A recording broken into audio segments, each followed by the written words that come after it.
Hello friends, आज का जो स्टोरी है वो है the rooster and the cats. ये एक स्टोरी है, शॉर्ट स्टोरी है और इंग्लिश सीखने के लिए बहुत ही हेल्पफुल होगा अगर आप इंग्लिश सीख रहे हैं, क्योंकि हम इसमें ट्रांसलेट करेंगे और वर्ड मीनिंग भी जानेंगे। चलिए तो स्टोरी को शुरू करते हैं।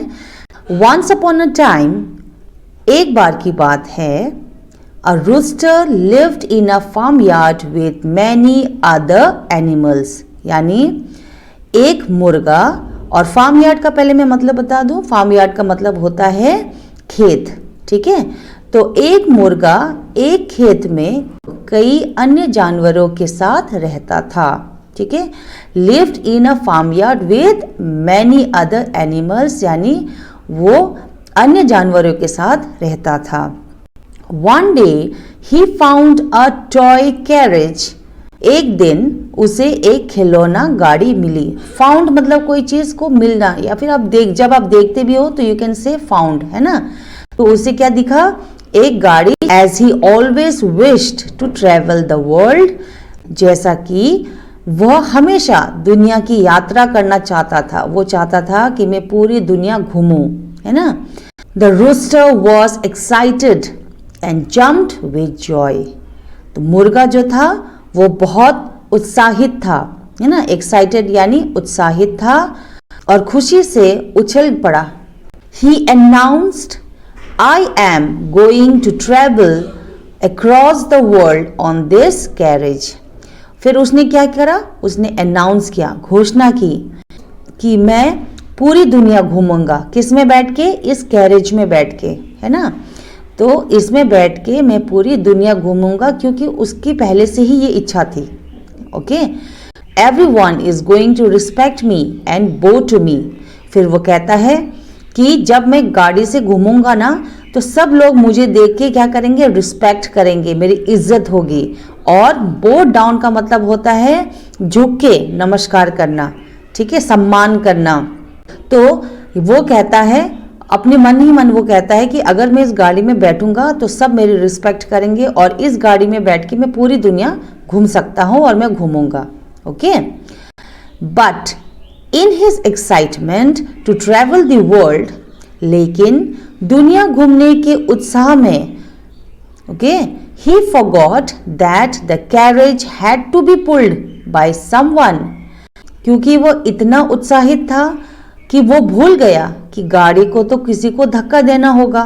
पुल यानी धक्का देना, ठीक है। और उसके लिए कोई ना कोई तो चाहिए, वो अकेला कर नहीं सकता है। अगर वो बैठेगा तो उसको धक्का देने के लिए कोई ना कोई तो चाहिए होगा। ये बिल्कुल वो भूल गया था। On the very day that he chose to live, और जिस दिन उसने सोचा कि आज तो भाई मैं घूमूंगा, आज तो मैं बाहर जाऊंगा और गाड़ी में बैठूंगा और घूमूंगा, तो उसने क्या देखा? He could not find anyone, ठीक है। उसको कोई दूर दूर तक कोई नहीं दिख रहा था। He could not find anyone on the farmyard who agreed to pull his carriage.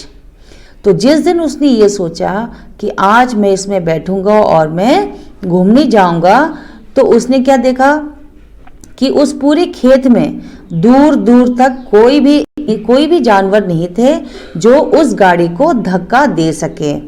ऐसा तो हो नहीं सकता कि बिना धक्का दिए गाड़ी तो चलेगी नहीं, है ना। Oh what a pity. तो वो अपने आप को ही कोसता है।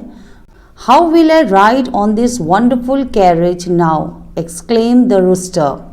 अब मैं इस अद्भुत, ओके, वंडरफुल मतलब बहुत ही सुंदर, ठीक है, और अद्भुत। तो अब मैं इस अद्भुत रथ पर कैसे सवार करूंगा? ये कौन कहता है? ये कहता है रूस्टर। एक्सक्लेम द रूस्टर यानी कहना। तो वो खुद से ही अपने आप को कहता है कि इतना सुंदर गाड़ी मेरे पास है, लेकिन मैं अब इसमें घूमूंगा कैसे, ठीक है। Just then a couple of cats passing by heard him. और तभी कुछ बिल्लियां वहां से गुजर रहे थे और उन्होंने ये बोलते हुए सुना।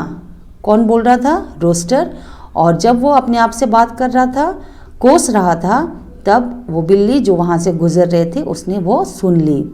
दे offered to take him around in his carriage. तो बिल्लियां क्या करते हैं? वो जाते हैं उसके पास और कहते हैं कि हम आपको घुमाएंगे, अगर आप घूमना चाहते हैं तो हम आपको घुमा सकते हैं। ये उन्होंने ऑफर दिया, किसको? मुर्गे को। We can take your carriage wherever you want. तो वो बिल्लियाँ कहती है कि अगर आपको घूमना है तो हम आपको ले जा सकते हैं जहाँ भी आपको घूमने का मन हो।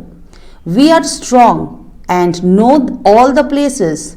वो and know all the places. वो बिल्लियाँ कहते हैं कि हम बहुत स्ट्रॉन्ग हैं और हमें पूरी जगह का नॉलेज भी है, यानी कौन सी जगह पर घूमना चाहिए वो हमें पता है, तो हम आपको ले जा सकते हैं।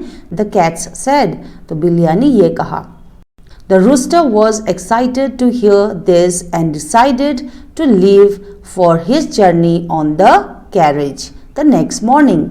तो जब रूस्टर ने ये ऑफर सुना, किससे? बिल्लियों से, तो वो बहुत ही खुश हो गया और उत्साहित हो गया और उसने ये डिसाइड किया कि अगले दिन मैं सुबह सुबह घूमने को निकल जाऊंगा। ठीक है।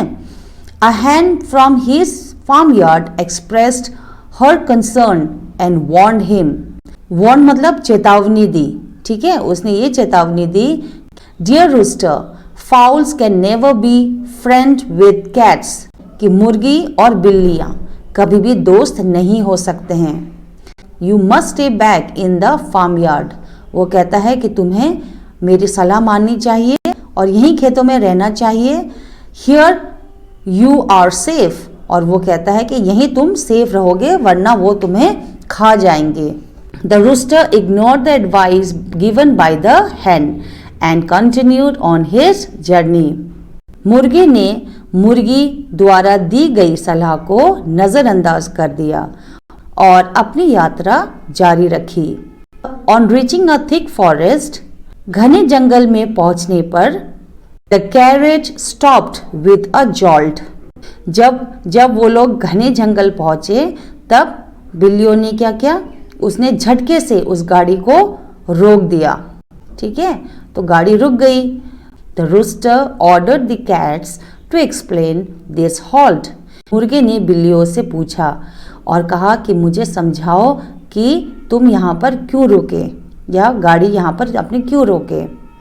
Why you have stopped here?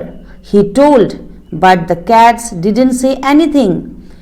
उसने दोबारा पूछा कि भाई तुम यहाँ पर रुके क्यों, गाड़ी को तुमने यहाँ पर क्यों रोक दिया, लेकिन बिल्लियों ने उसका कोई जवाब नहीं दिया।